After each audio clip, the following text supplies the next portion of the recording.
ज्ञान अकेडमी में आपका स्वागत है। आज हम बात करेंगे भारत के इतिहास से संबंधित प्रश्न उत्तरों की। जैसा कि आप स्क्रीन पर देख रहे हैं, पहला क्वेश्चन है, प्राग ऐतिहासिक काल के अंतर्गत विभिन्न संस्कृतियों को किस काल में रखा गया? ऑप्शन है अपना पाषाण युग, ताम्र पाषाण युग, कांस्य युग या लोह युग। तो आप जैसा कि देख रहे हैं कि इस क्वेश्चन का आंसर आप भी देना कमेंट बॉक्स में। तो इसका जो आंसर होगा वो होगा पाषाण युग में। जो अपने प्राग ऐतिहासिक काल के जो भी सांस्कृतिक जो भी काल की संबंधित वस्तुएं थी वो अपने पाषाण युग में अंतर्गत आती है। ठीक है, अगला क्वेश्चन देखते हैं साथियों कि मानव सभ्यता के विकास की प्रथम अवस्था कौन सी है? पहला ऑप्शन है शिकार और संग्रह, कृषि, पशुपालन या औद्योगिकरण। तो जैसे कि आप सभी जानते हैं कि जो मानव सभ्यता के विकास की जो प्रथम अवस्था थी, यानी जब मानव शुरू शुरू में जब उसको बोला जाता है कि वो शुरू शुरू में उसके पास न तो पहनने को कपड़े थे, न उसके खाने के लिए कुछ वैसी वस्तुएं जो जिसको वो पका कर खा सकता था। तो सबसे पहले उसने जो मानव सभ्यता की प्रथम अवस्था कहा जाता है वो है अपने शिकार और संग्रह की अवस्था कहा जाता है, जिसमें वह अपने हड्डियों से हड्डियों व पत्थरों के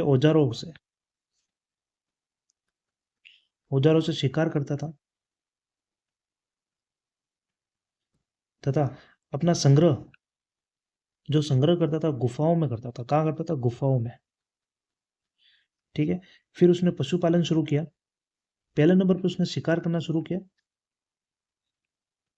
दूसरे नंबर पर उसने पशुपालन किया और तीसरे नंबर पे अपने कृषि प्रारंभ की।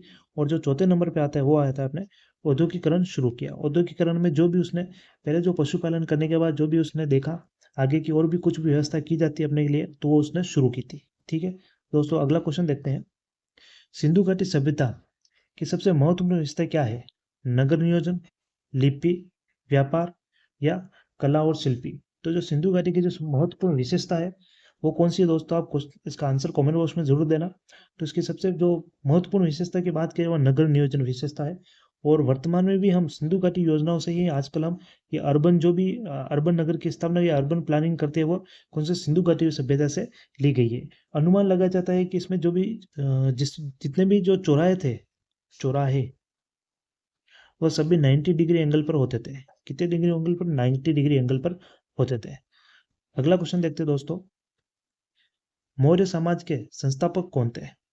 मौर्य समाज के संस्थापक कौन थे? पहला ऑप्शन है चंद्रगुप्त मौर्य, अशोक, कनिष्क या अपने समुद्रगुप्त मौर्य। जो मौर्यकालीन जो साम्राज्य था, आपको ही पता है मौर्यकालीन साम्राज्य एक विशाल साम्राज्य था और जिसके जो संस्थापक थे अपने वो थे अपने चंद्रगुप्त मौर्य इसके संस्थापक थे। इन्होंने नंद वंश के नंद वंश के अपने धनानंद धनानंद को पराजित किया था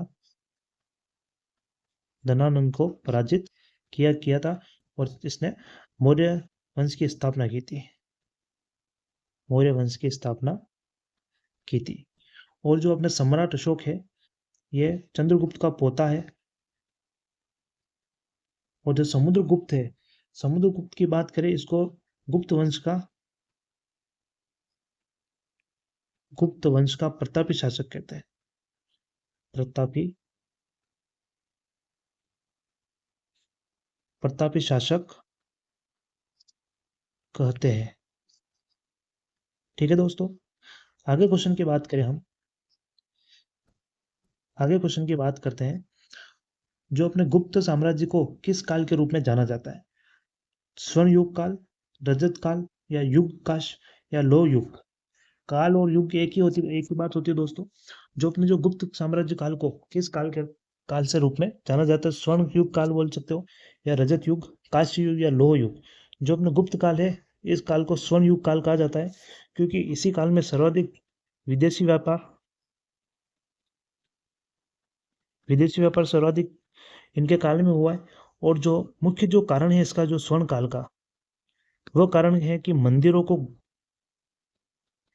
को गुफाओं से बाहर गुफाओं से बाहर शैली के रूप में निर्माण किया गुफाओं से बाहर शैली के रूप में मंदिरों का निर्माण होने लगा था।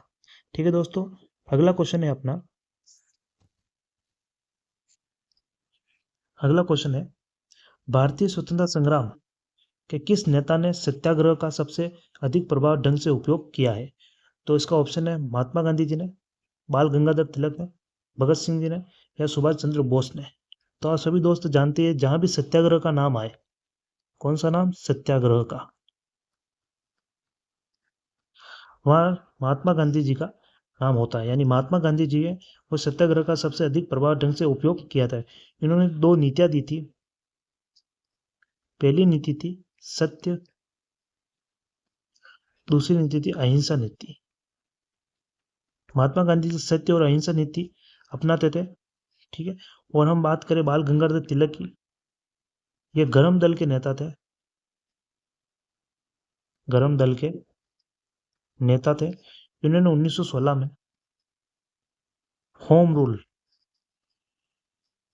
रूल की स्थापना की।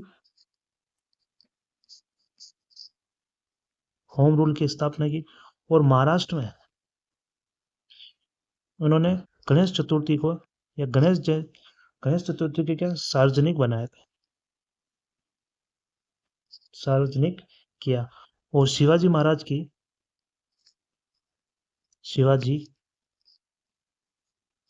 महाराज की जयंती मनाना शुरू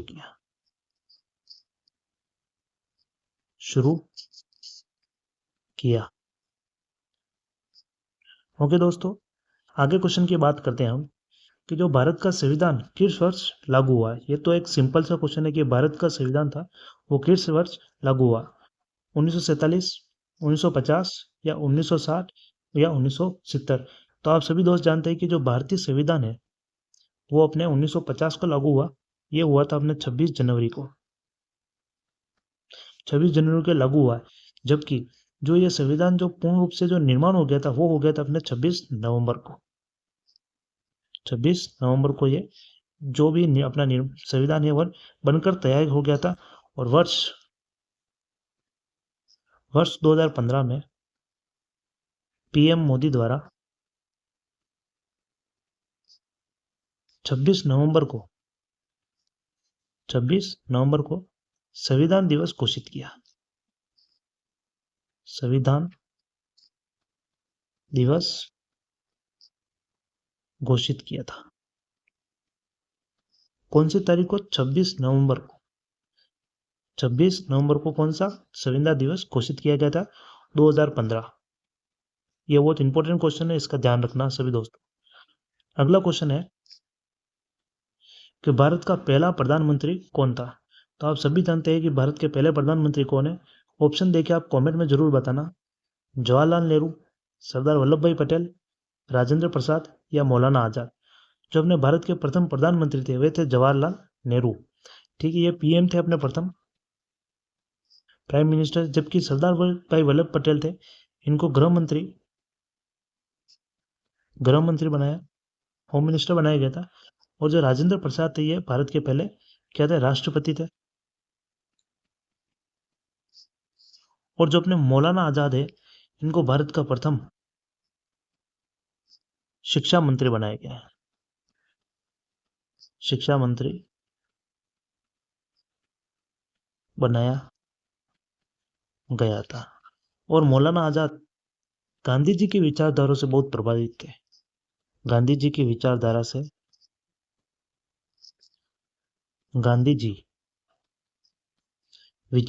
प्रभावित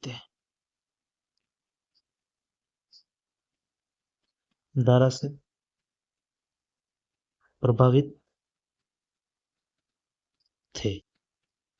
ठीक है दोस्तों, अगला क्वेश्चन देखते हैं हम। प्राग ऐतिहासिक काल के उपकरण हथियार किसे बनाए जाते थे?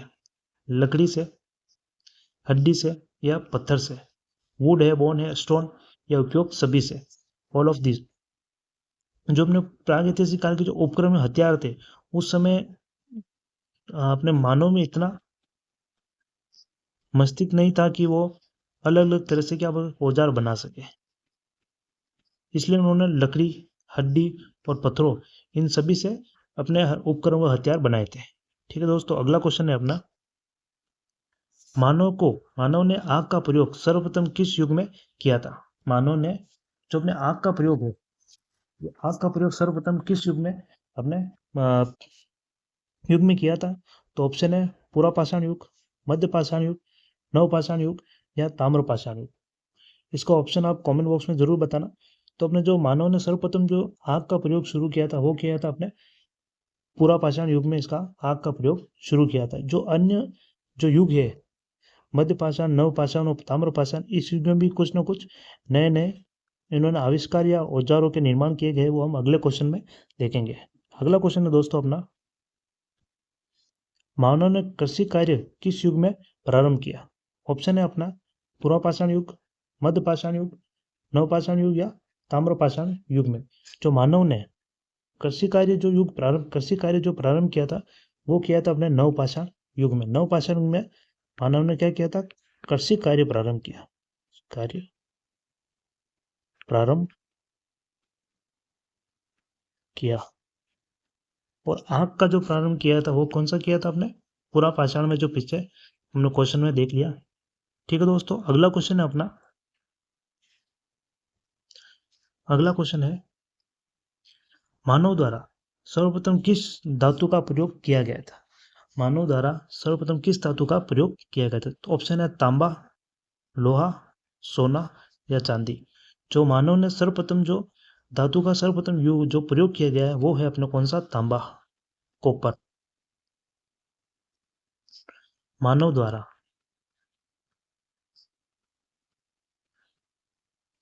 सर्वप्रथम तांबे का प्रयोग किया गया,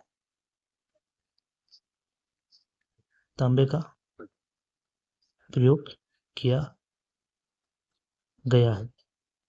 ठीक है दोस्तों, अगले क्वेश्चन की बात करें हम कि मानव ने सर्वप्रथम किस फसल का उपयोग किया गया है? मानव द्वारा सर्वप्रथम जो फसल का उपयोग किया गया था वो कौन सी है? ऑप्शन है गेहूं, वीट बोल सकते हैं, चावल, राइस, जौ, रेली या धान। धान एक अलग फसल होती है, वो राइस नहीं है। तो इसका ऑप्शन बताइए आप दोस्तों कि मानव ने सर्वप्रथम किस फसल का उपयोग सर्वप्रथम किया गया? तो इसका ऑप्शन होगा अपने जौ। मानव द्वारा सर्वप्रथम जौ का जो फसल है इसका प्रयोग पहले किया,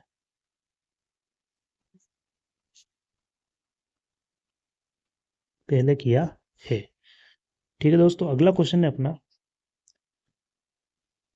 नवपाषाण युग में चावल की खेती का प्रमाण किस स्थान से प्राप्त हुआ? जो अपने नवपाषाण युग में जो चावल की खेती का जो प्रमाण हमें कौन से स्थान से प्राप्त हुआ है? ऑप्शन है अपना मेहरगढ़, बेलन, मोहनजोदड़ो या हड़प्पा। आप इसका आंसर जरूर देना, ये इंपॉर्टेंट क्वेश्चन है क्योंकि चावल की खेती का जो सर्वप्रथम साक्ष्य मिले थे वो कौन से जगह से मिले थे? तो इसका ऑप्शन होगा अपने बेलन। बेलन अपने गुजरात में पड़ता है।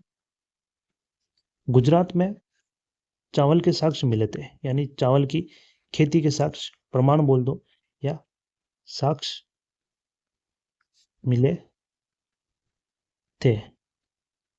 ठीक है दोस्तों, अगले अगले क्वेश्चन की बात करते हैं हम, प्राचीनतम साक्ष्य कहाँ से मिले? जो सबसे प्राचीनतम साक्ष्य की बात करें वो कहाँ से मिले? ऑप्शन है मेहरगढ़, बेलन, मोहनजोदड़ो या हड़प्पा।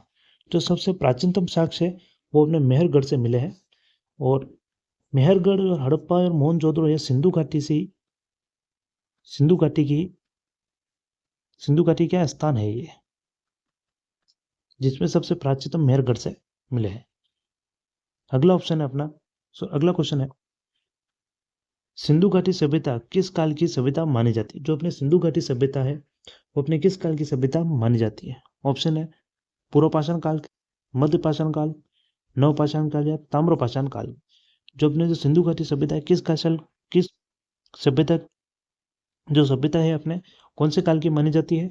यह मानी जाती है ताम्रपाषाण काल की मानी जाती है। जो सिंधु घाटी सभ्यता है वर्तमान में तो यह पाकिस्तान के अंदर है, ये ध्यान रखना। वर्तमान में जो है ये पाकिस्तान के अंदर पाई जाती है, जो है ताम्रपाषाण काल की मानी जाती है। अगला क्वेश्चन है दोस्तों अपना, हड़प्पा की खुदाई सर्वप्रथम कब की गई? जो हड़प्पा की खुदाई है सर्वप्रथम कब की गई थी? 1921, 1922 में, 1923 में या 19 1924 में। जो हड़प्पा की खुदाई जो सर्वप्रथम की गई थी वो कौन से वर्ष में की गई है? जो अपने इसका ऑप्शन है वो होगा अपने पहला 1921 में हड़प्पा की खुदाई की गई थी। ये खुदाई की गई थी अपने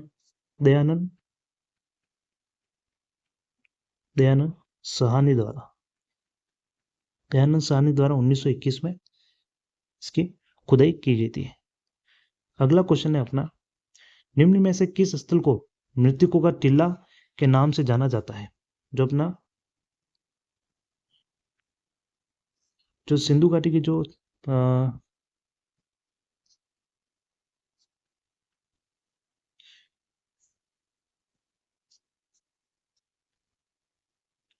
मृतकों का टीला है सिंधु घाटी के, निम्न में से किस स्थल को मृतकों का टीले के नाम से जाना जाता है?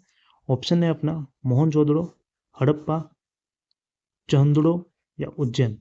जो मृतकों का टीला है, मृतकों का जो टीला है यह किस स्थान को जाना जाता है, किस स्थल को जाना जाता है, वह अपने कौन सा है? मोहनजोदड़ो। मोहनजोदड़ो को अपने मृतकों का टीला जाना जाता है। जो मृतकों के टीले के जो साक्ष्य प्राप्त हुए थे वो मोहनजोदड़ो से हुए थे। ठीक है, जबकि चुंदड़ों की बात करें, चुंदड़ों चुंदड़ों की बात करें तो यहाँ पे औद्योगिकरण के साक्ष्य प्राप्त हुए थे। औद्योगिकरण के साक्ष्य प्राप्त हुए थे। ये महाजनपद के अवंतिका की राजधानी थी। अवंतिका की राजधानी थी। क्या थी? अवंतिका की एक राजधानी थी। अगले क्वेश्चन की बात करें दोस्तों, अगला क्वेश्चन है, हड़प्पा सभ्यता में विशाल स्नान गृह का साक्ष्य कहाँ से प्राप्त हुआ है? जो हड़प्पा सभ्यता में जो विशाल स्नान गृह थे उसके साक्ष्य कहाँ से प्राप्त हुए हैं?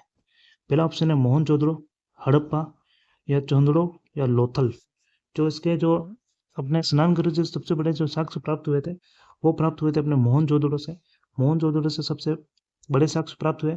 जबकि जो ये लोथल क्षेत्र है अपना, लोथल क्षेत्र ये उस समय क्या गुजरात में पड़ता था, अभी भी गुजरात में ही है, पर उस समय गुजरात के में सिंधु घाटी का एक क्या बंदरगाह था। यहाँ से व्यापार का सभी कार्य यहीं से होता था।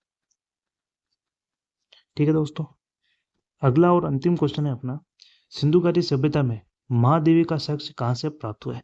जो सिंधु घाटी सभ्यता है इसमें महादेवी के जो साक्ष्य है, यानी मूर्ति है एक महादेवी की, जो मतलब वो मूर्ति कहाँ से प्राप्त हुई? ऑप्शन है मोहनजोदड़ो, हड़प्पा, चुंदड़ो या लोथल। जो इसकी जो ये मूर्ति प्राप्त हुई है, ये महादेवी की मूर्ति, ये प्राप्त हुई है अपने कहाँ से? मोहनजोदड़ो से। मोहनजोदड़ो से ही ये महादेवी की मूर्ति प्राप्त हुई है। ठीक है दोस्तों, धन्यवाद आज के क्वेश्चन के लिए। और